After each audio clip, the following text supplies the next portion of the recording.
अस्सलामुअलैकुम दोस्तों, मैं आज आपको कैलकुलेट द नंबर ऑफ़ मोल करना सिखाऊंगा कि कैसे कैलकुलेट करना चाहिए। तो मैं आपको पहले दो फार्मूला समझाता हूँ कि इंशाल्लाह आपको समझ आ जाएंगे। फार्मूलाज आपको समझने हैं, थोड़ा ध्यान से आपको फार्मूला समझने हैं कि अगर हमें नंबर ऑफ़ मोल्स फाइंड करने हो तो कौन सा फार्मूला अप्लाई होगा। नंबर ऑफ़ मोल्स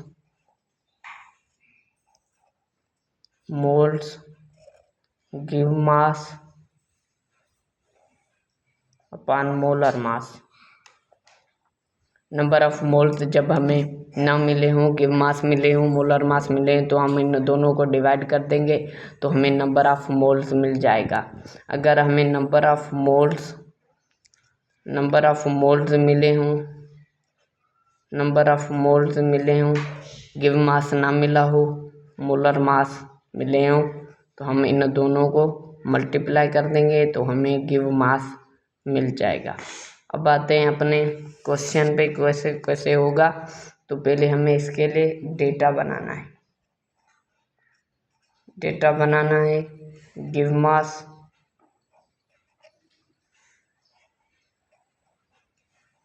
गिव मास हमें कितने दिए गए हैं, 40 ग्राम।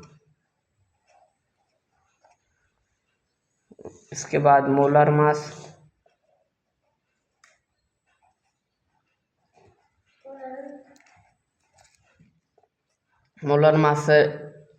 सोडियम का मास नंबर क्या है, 23। नंबर ऑफ मोल्स हमें फाइंड करने हैं।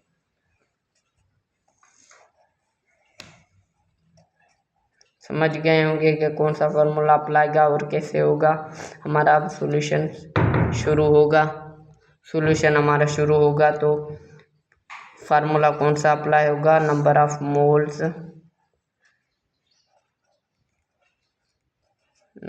Moles give mass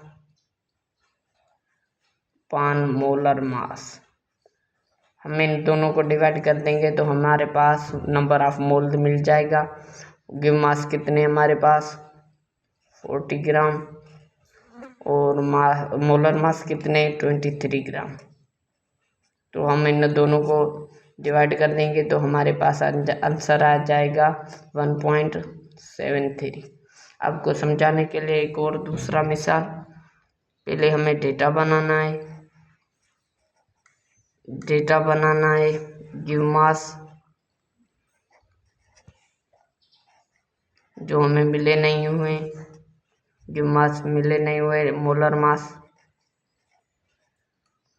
molar mass carbon dioxide का होगा 44। उसके बाद नंबर ऑफ मोल्स हमें मिले हैं 4। नंबर ऑफ मोल्स कितने मिले हैं, हमें मिले हैं 4। तो आप समझ गए होंगे कि कौन सा फार्मूला अप्लाई होगा। सॉल्यूशन शुरू होगा तो नंबर ऑफ मोल्स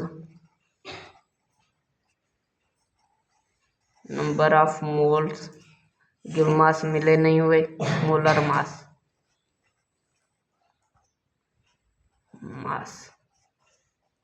हम इन दोनों को मल्टीप्लाई कर देंगे तो हमारे पास गिव मास मिल जाएगा।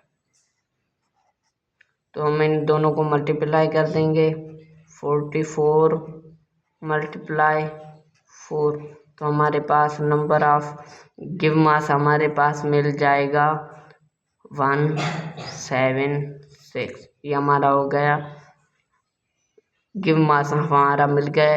उम्मीद है कि आपको समझ आ गई होगी। अगर हमारी समझ आ गई है तो हमारे चैनल को सब्सक्राइब करना ना भूलें।